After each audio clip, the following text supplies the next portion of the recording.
My 8-year-old was left to clean the house while they took their blood grandson to Disney World. If you're just tuning in, please don't forget to hit the subscribe button and turn on the notification bell so you never miss an update on this story. And don't forget to let us know in the comments where you're watching from. We love hearing from you. The smell of bacon filled the kitchen as 8-year-old Emily carefully set plates around the table, each placement precise despite their small size. The sound of laughter drifted from the living room where a boy, barely 2 years older, lounged on the couch with a tablet, cartoon sounds blaring. "Emily, baby, make sure you get Felix some orange juice too," called a voice from upstairs. The woman's tone carried that particular sweetness reserved for Sunday mornings and special occasions. Emily's small fingers gripped the heavy glass pitcher, her arms trembling slightly as she poured. A drop splashed onto the counter and she quickly grabbed a paper towel, her movements hurried and practiced.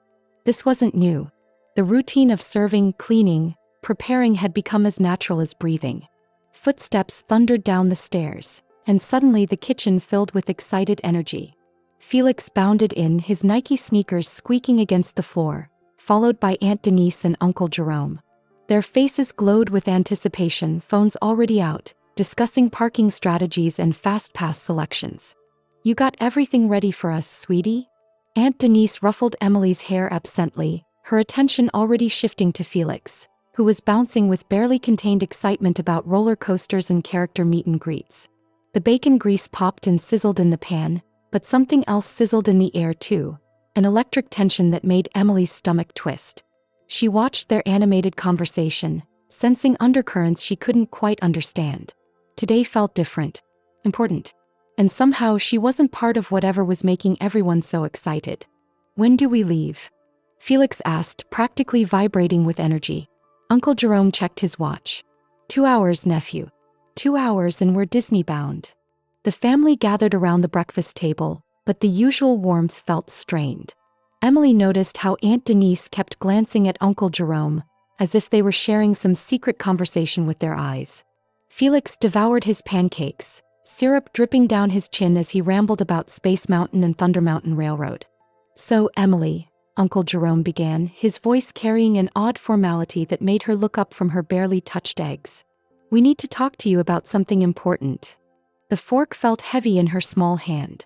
She set it down, sensing the shift in atmosphere like animals sense storms coming. Aunt Denise reached across the table, her manicured nails tapping nervously against the wood. "Baby girl, you know we love you, right?" Aunt Denise's voice had that too sweet quality adults use when they're about to deliver bad news. "But this trip to Disney World, well, it's specifically for Felix." The words hit like ice water. Emily's chest tightened and she felt her breathing become shallow. Around the table, the adults continued eating as if they hadn't just dropped a bomb into her 8-year-old world. "You see, sweetheart," Uncle Jerome continued, cutting his bacon with deliberate precision, "Felix is our blood nephew. This is a special trip for family, real family." The distinction hit harder than any physical blow could have. Real family. The words echoed in her head as she stared at these people who had raised her for 3 years, who she called aunt and uncle, who she loved with the fierce devotion only children possess. Felix, oblivious to the emotional earthquake happening across from him, continued planning his Disney adventure, his excitement creating a stark contrast to the devastation slowly spreading through Emily's small body. Silence stretched across the breakfast table like a suffocating blanket. Emily's eyes filled with tears she desperately tried to hold back, her small hands clenched in her lap. The smell of breakfast suddenly made her nauseous, and the cheerful morning sunlight felt like mockery. But I thought I was family too," she whispered, her voice barely audible above Felix's continued chatter about Disney rides. Aunt Denise sighed as if Emily's pain was an inconvenience. "Honey, you are part of our household, but this is different. This is about blood connections. Felix is Jerome's sister's boy, he's our real nephew." The word real cut through Emily like a blade. She had been living with them since she was 5, after her mother, Denise's best friend, had died in a car accident. She called them aunt and uncle, helped with housework, tried to be good, tried to be worthy of love. Uncle Jerome leaned back in his chair, his expression matter-of-fact. "Besides, someone needs to stay here and keep the house clean while we're gone. You're good at that, Emily. Real good." The casual cruelty in his tone made her stomach drop. They weren't just excluding her. They were turning her into their housekeeper. An 8-year-old housekeeper, left behind while they took the real family member to the most magical place on earth. Felix finally looked up from his plate, sensing something was wrong. "Wait, Emily's not coming?" "No, buddy," Uncle Jerome said, ruffling Felix's hair. "This is just for us men and Aunt Denise. Emily's got important work to do here." Important work. At 8 years old. While they lived it up at Disney World, the betrayal felt like drowning. After breakfast, Aunt Denise disappeared upstairs and returned with a folded piece of paper. She placed it in front of Emily with the same casual indifference one might show when leaving instructions for a babysitter. But Emily wasn't the babysitter. She was the child being left behind. "Now, I've written down everything that needs to be done while we're gone," Denise said, smoothing her hair in the hallway mirror. "It's not too much for a smart girl like you." Emily unfolded the paper with trembling fingers. The list was written in Denise's neat handwriting, each task bulleted and detailed. Vacuum all carpets and rugs. Mop kitchen and bathroom floors. Clean all windows inside only. Dust living room furniture. Organize closets in master bedroom. Wash, dry and fold all laundry. Clean bathrooms thoroughly. Prepare meals for yourself, sandwich stuff in fridge. Water plants daily. Take out garbage. No friends over, no phone calls. The list blurred as tears finally spilled over.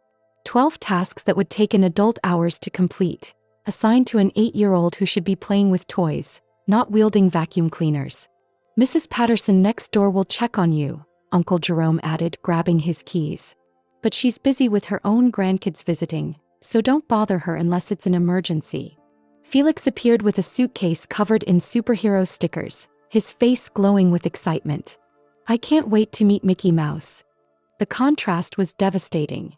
His joy against her abandonment, his anticipation against her dread. "We'll bring you back a souvenir," Aunt Denise said absently, already mentally at the theme park. A souvenir. As if some cheap trinket could make up for being excluded from what should have been a family trip. The front door slammed shut with a finality that echoed through the suddenly too large house. Emily stood in the entryway, still clutching the list, watching through the window as Uncle Jerome loaded their suitcases into the car. Felix pressed his face against the back window, waving excitedly as they pulled out of the driveway. The silence that followed was deafening. For the first time in 3 years, Emily was completely alone. No Aunt Denise calling her name, no Uncle Jerome's heavy footsteps on the stairs, no Felix's constant chatter about video games and cartoons. Just her and the overwhelming quiet of abandonment. She walked slowly through the house, each room feeling larger and more intimidating without the familiar sounds of family life.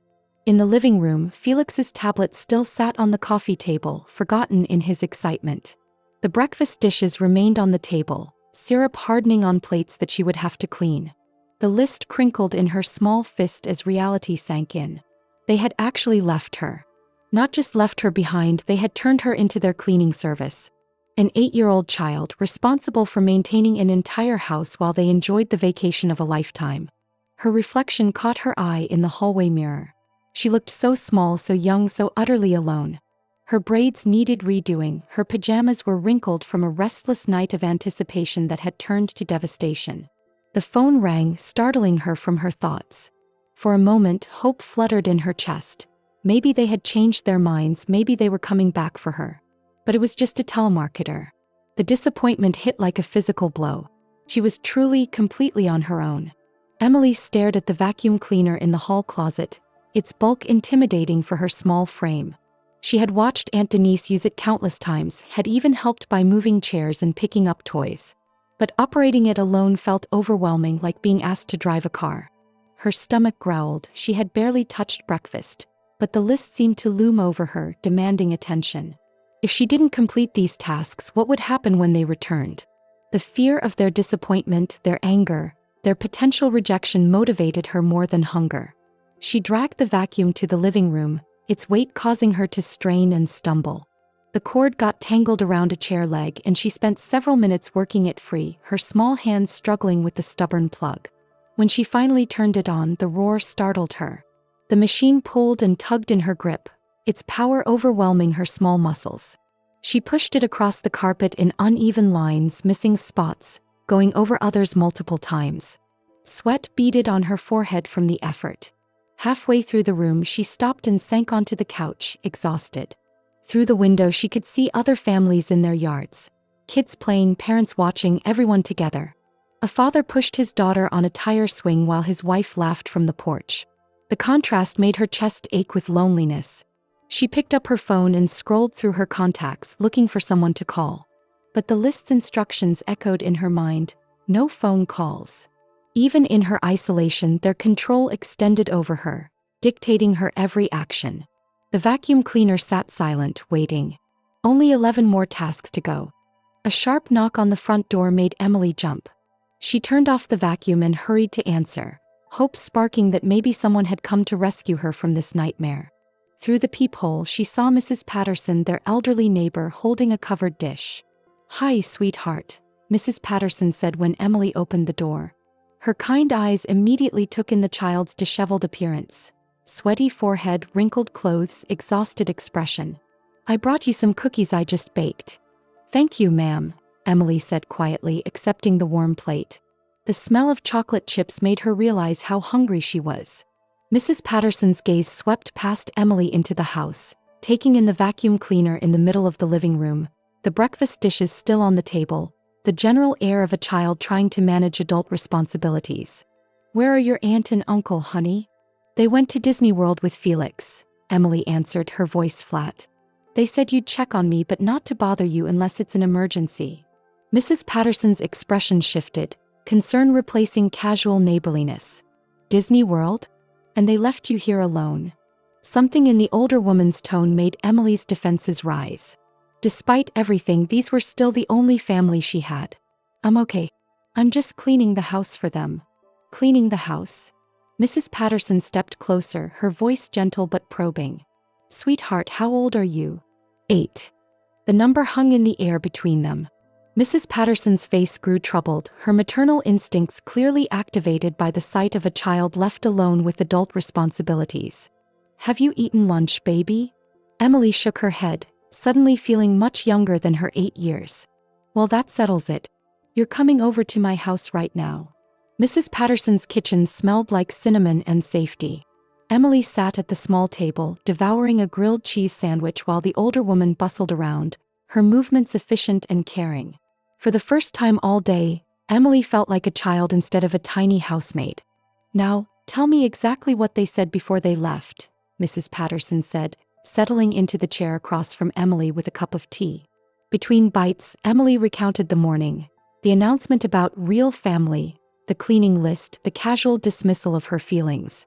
With each detail, Mrs. Patterson's expression grew more troubled. "And they expect you to clean that entire house by yourself?" Emily nodded, pulling the crumpled list from her pocket. Mrs. Patterson read it, her lips pursing with disapproval. "Baby, this is not right. This is not how family treats family, blood or not." The validation felt like warm sunshine after a cold winter. For hours, Emily had wondered if she was being too sensitive, if this was normal, if she deserved this treatment. "I've been watching you for 3 years," Mrs. Patterson continued, helping with chores, being responsible, trying so hard to please them. "You're a good child, Emily. A very good child." Tears started flowing again, but these felt different, cleansing rather than desperate. Mrs. Patterson reached across the table and took Emily's small hand in her weathered one. "I want you to know something important, sweetheart. What they did today, leaving you behind, giving you all these adult responsibilities, that's not about you not being good enough. That's about them not being good enough." The words hit like a revelation. Maybe she wasn't the problem. Maybe they were. "Now," Mrs. Patterson said, standing up with determination, "let's go clean that house together. But not for them, for you." Back at the house, Mrs. Patterson surveyed the cleaning list with a critical eye while Emily finished her sandwich. The older woman moved through the rooms, taking inventory of what needed to be done, muttering under her breath about 8-year-old children and shameful behavior. "Emily, honey, where do they keep the cleaning supplies?" Mrs. Patterson asked, rolling up her sleeves. As Emily led her to the utility closet, Mrs. Patterson's phone rang. She answered with one hand while pulling out the mop with the other. "Hello? Oh, hi, Janet. Yes, I'm at the Johnsons' house." No, you don't understand. They left Emily here alone to clean while they took the boy to Disney World." Emily froze. Mrs. Patterson was talking to someone about their situation. Fear crept up her spine. What if they got in trouble? What if Aunt Denise and Uncle Jerome got angry? What if they sent her away? Janet, she's 8 years old with a list of 12 cleaning tasks. 12. No, I'm not exaggerating. Mrs. Patterson noticed Emily's panicked expression and covered the phone. Don't worry, sweetheart. Janet works for Child Protective Services. She's good people. Child Protective Services. The words made Emily's blood run cold. She had heard whispered conversations about CPS, knew it meant trouble, meant potential separation, meant the system. Mrs. Patterson, please don't, Emily whispered urgently. They'll be mad if they find out you called someone. They might send me away. The older woman's expression softened. She ended the call and knelt down to Emily's eye level. Baby, listen to me carefully. Good families don't get in trouble with CPS because they don't do things that hurt children. If they're worried about CPS, maybe that tells us something important about what they're doing wrong.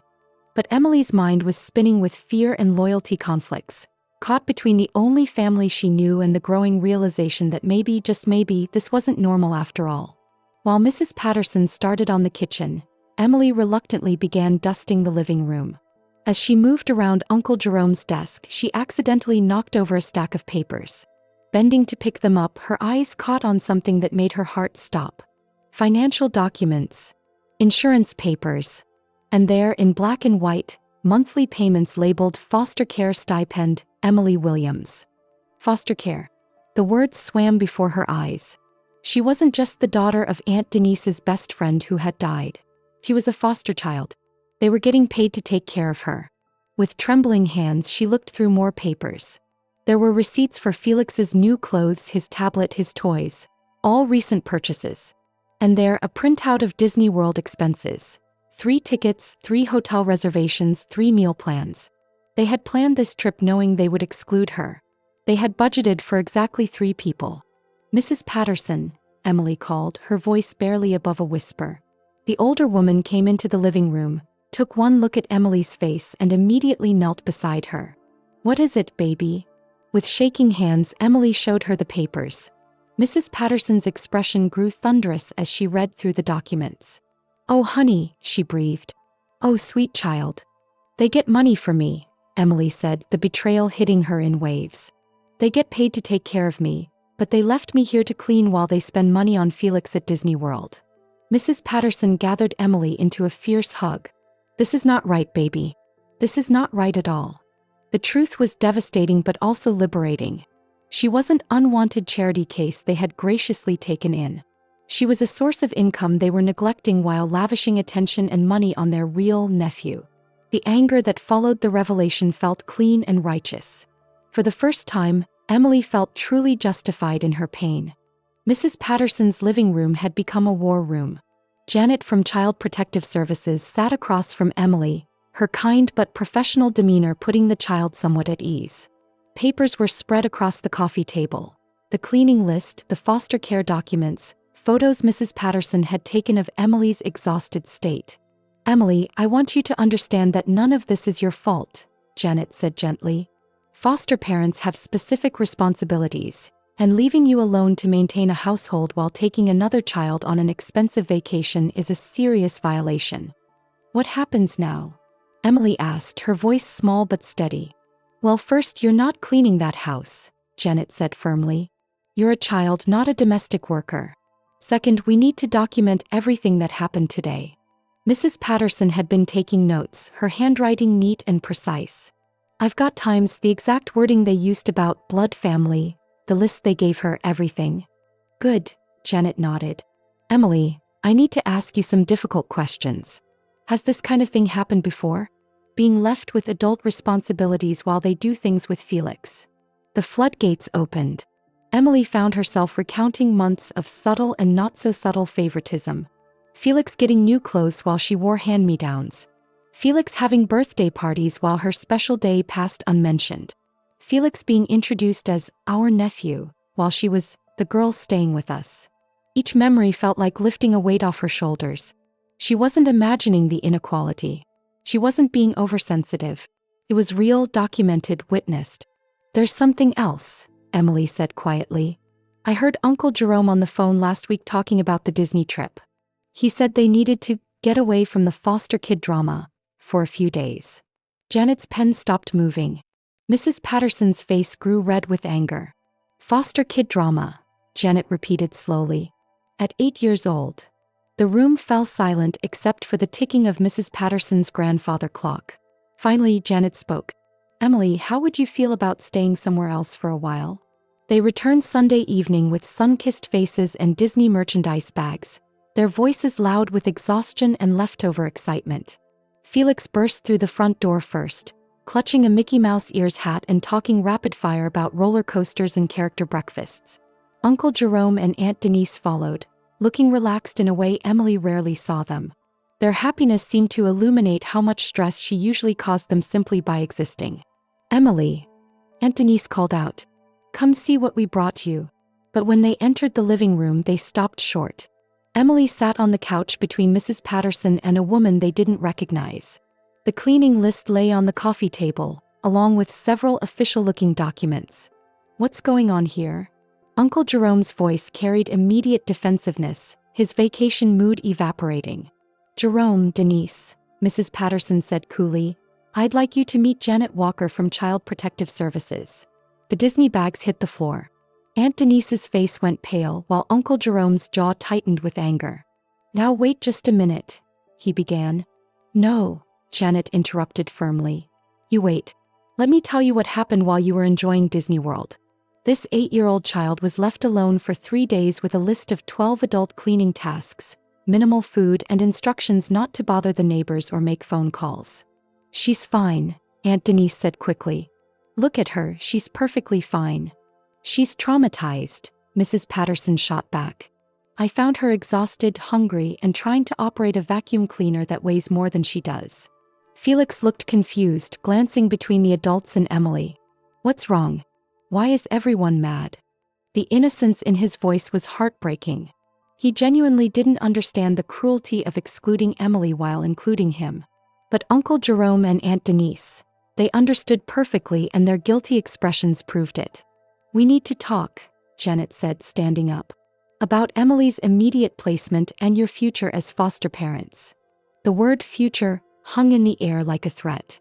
6 months later, Emily sat in Mrs. Patterson's kitchen, now officially her legal guardian, helping prepare Sunday dinner. The older woman had passed all the requirements to become a foster parent, motivated by watching a child's spirit nearly break under systematic neglect. Emily, sweetheart, can you set the table for 4? Mrs. Patterson called from the stove. Janet's coming for dinner and I made your favorite mac and cheese. 4 places. Emily smiled as she counted out the plates. Mrs. Patterson never made her feel like a burden or an afterthought. She was included in every plan, every decision, every celebration.